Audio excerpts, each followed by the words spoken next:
You were never taught how to build wealth. You were taught how to be useful to someone who already has it. And the scariest part? Your brain adapted to that lesson so completely that today, without even realizing it, it actively works against your financial growth. Every single day. This is not a motivational video. This is an explanation of the invisible machinery running inside your head, the psychological programming that keeps most Americans stuck in the same financial position their parents were in and their parents before them. Here is a number that should disturb you. According to the Federal Reserve, the bottom 50% of Americans hold less than 3% of the total wealth in this country. Not because they are lazy, not because they are unintelligent, but because the way they think about money was never designed to help them accumulate it. Think about the average American life for a second. You grow up in a household where money is either scarce or never openly discussed. Your parents work jobs. They pay bills. They stress in hushed voices after you go to bed. You absorb all of this. You watch. You learn. Not from a textbook, but from the emotional environment you lived inside for 18 years. Then you go to school. 13 years of education. You learn trigonometry. You learn the mitochondria is the powerhouse of the cell.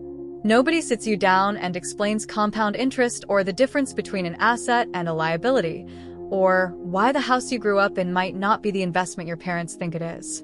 By the time you are 22 and entering the workforce, your financial brain is already fully formed. And it was formed in an environment that normalized trading time for money, spending what you earn, and believing that wealth is something that happens to other kinds of people. That is not an accident. That is a pattern. And patterns this consistent have causes. There is a concept in neuroscience called a neural pathway. Simply put, every repeated thought or behavior carves a groove in your brain. The more you repeat it, the deeper the groove. The deeper the groove, the more automatic the behavior becomes. This is why habits are hard to break. Your brain is not being stubborn. It is being efficient. It defaults to whatever pathway has been used the most, because that requires the least energy. Now think about what pathways were built in your mind around money. If you grew up hearing, "We can't afford that," your brain built a pathway that links money to scarcity, to stress, to limitation. That pathway does not disappear when you get your first paycheck. It follows you into every financial decision you make as an adult. When you get a raise, instead of investing the difference, you lifestyle inflate because your brain interprets more money as permission to relieve the scarcity tension it has been carrying for years. When you have savings, you find ways to spend them because holding money feels unfamiliar, and unfamiliar things feel dangerous to the brain. When an investment opportunity comes up, your brain floods you with anxiety because risk was never framed as a tool. It was only ever framed as a threat. This is what psychologists call a scarcity mindset. And researchers at Princeton and Harvard have shown that scarcity does not just change your behavior. It literally reduces your cognitive bandwidth. People thinking about financial pressure perform measurably worse on IQ tests. The stress of not having enough money actively makes you worse at the decisions that would help you escape that stress. It is a trap built from the inside. Now contrast that with how wealth is experienced from childhood in affluent households. These are not just families with more money. They are families with a fundamentally different relationship to money. Investments are dinner table conversations. Risk is discussed as calculated, not feared. Failure is framed as tuition, not catastrophe. Children in these environments build entirely different neural pathways, not because they are smarter, because they were given a different script. There is a deeper layer to this, and it goes beyond individual families. The American economy, for all its opportunity, is structurally dependent on a large class of consistent consumers. Not investors. Consumers. People who earn and spend. People who borrow and repay with interest. People who work for wages their entire lives and retire on whatever the market happened to do during their working years. The entire advertising industry, worth over $300 billion annually in the United States alone, exists to train your impulses. Every ad you see is a carefully engineered message designed to make you feel that you are incomplete, that satisfaction is one purchase away, that the version of you who buys this product is the version of you who finally made it. You are not the target of a sales pitch. You are the target of psychological conditioning. Banks profit when you carry a balance. Credit card companies profit when you only make minimum payments. Payday loan companies, which are overwhelmingly clustered in lower-income zip codes, profit from the desperation that scarcity creates. The system is not malicious in some cartoon villain sense. It is simply built to extract value from people who were never given the framework to protect it. And then there is something called the hedonic treadmill.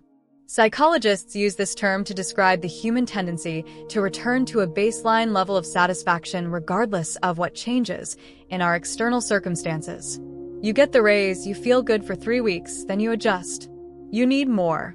The brain chases the next hit. Retail therapy is not a joke. It is a measurable psychological phenomenon. And it is wildly profitable for everyone except you.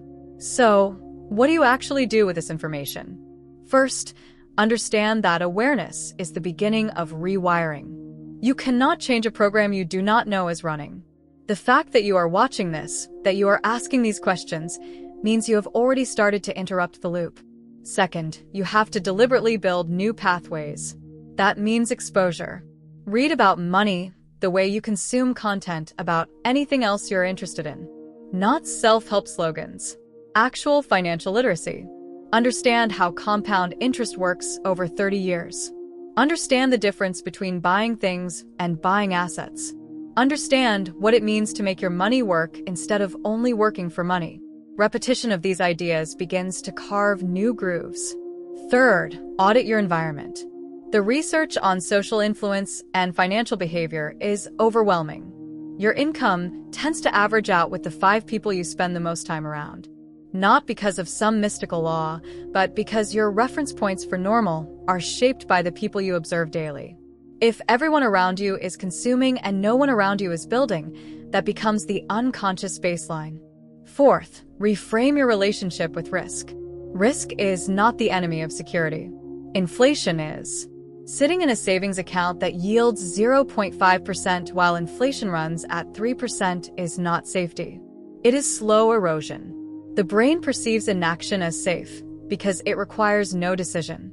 But inaction in a system designed to extract from you is not neutral. It is costly. Finally, break the urgency loop. The most powerful financial decisions are the slow, boring, undramatic ones. Automate a transfer to an index fund. Increase it by 1% a year. Do not check it every week. Let compounding do what it does. The brain hates this because there is no dopamine hit. But wealth is built in the absence of the dopamine hit, not because of it. Here is the thing about the programming your upbringing gave you. It was not meant to harm you. Your parents, your teachers, your environment, they gave you what they had. They worked within the system, they understood. They passed down the mental software that was passed down to them. But software can be updated.